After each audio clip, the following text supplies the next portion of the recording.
In our last class, we have completed the page directive import attribute. Okay, so what I have done here is like the JSP directives import that module I have renamed actually. Okay, so today we are going to learn about another directives. Okay, I will show you how we can you make use of another directories. Okay, so let me show you the example. The calculator of the sum is 10, 10 and 20 is 30. This is the previous example. Okay, by using the import. Okay, I hope you have remembered. So now what I'm going to do here is I'm going to so here in the previous example we are importing the class and we are getting the output on the over the browser. Okay, but here I'm going to use one new attribute, that is content type. What do you mean by content type? Content type is nothing but whenever the request comes to the JSP page, then the whatever the response will go out from the JSP page, then the format we are going to say we are going to set like what this is the actually this is the MIME type. The what kind of MIME type it should execute, right? There may be some text file, text or HTML format or application word file. So some kind of response this content type is attached with the response. Okay, so what I'm going to do here is like I will say application slash ms word. So whenever the response will generate, then it would be a ms word format. Okay, so now nothing, no need to restart because it's a JSP page. So what I'm going to do here is like I will refresh this page.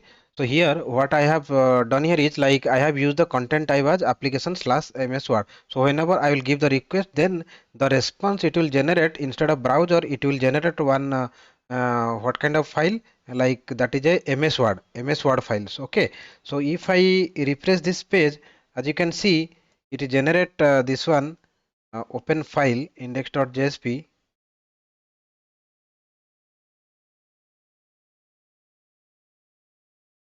See, as you can see, this is a word file, right?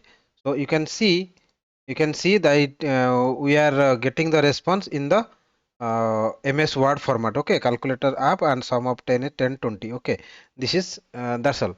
Okay, so we have changed the content type. So now what I'm going to show you, like, okay, so here what we have written some code. Okay, that is the happy flow is happening. Okay, so if any error or any exception you got, any kind of error that is you got while executing this page. Okay, so at that time what you are going to do? So in case of error scenario, there should be one some error. It will throw error, right? So what we have to do? We can write our error page. Okay.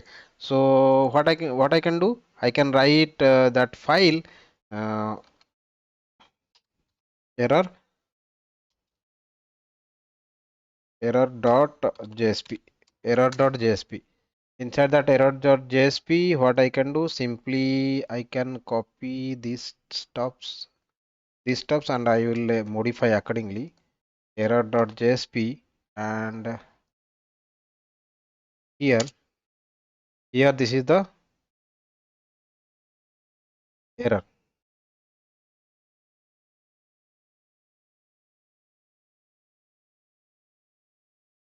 message. Okay, this is the error message we are going to capture here. Okay, error page. Whenever something happen inside the index.jsp, then if some error is occurred at this page, then what I am going to do here is like I will redirect this error into this error.jsp page. Okay, in order to do that, I have to do, I have to include one more directive, right? That is error page.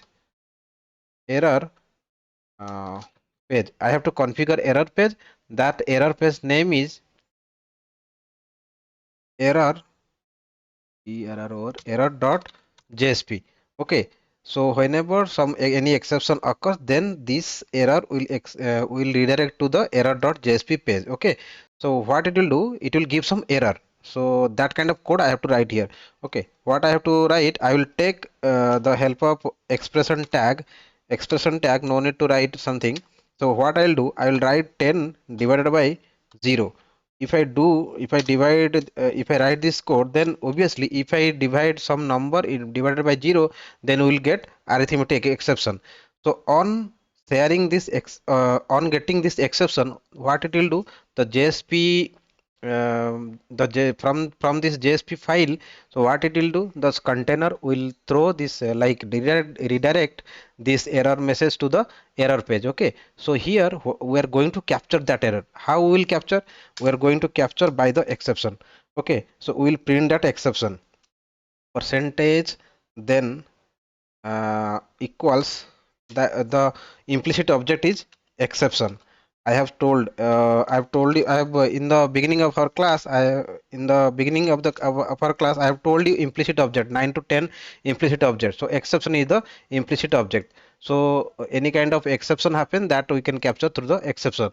Since it is a expression tag, so no need to write output stream, right? So it is directly, it will print the exception in the output stream. Okay, but okay, so this error page is something like it's a error page.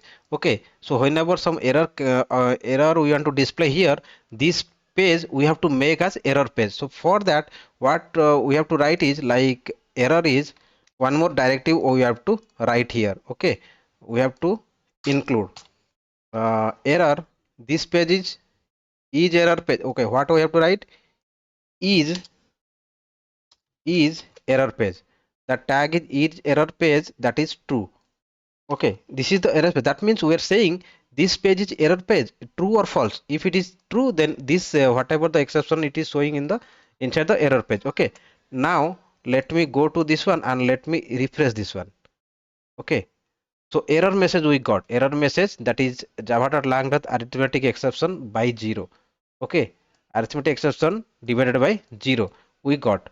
So here what we have seen, that we have seen like whenever we are using the directive content type, then that format it is going to generate. Okay, and if any error occurs inside the JSP page, and how we are going to handle that error. Okay, so here we are going to, we are redirecting that error into another JSP file. Okay, where our exceptions message except like error stops are configured. Okay, so we are capturing the I mean to say, like where our exception is configured here, like we are capturing that exception here. Okay, so I hope this is clear, right? So we have, so far we have completed 3 directives, that is import directives and content type, and no, 4 directives: import, content type, error page, and isErrorPage.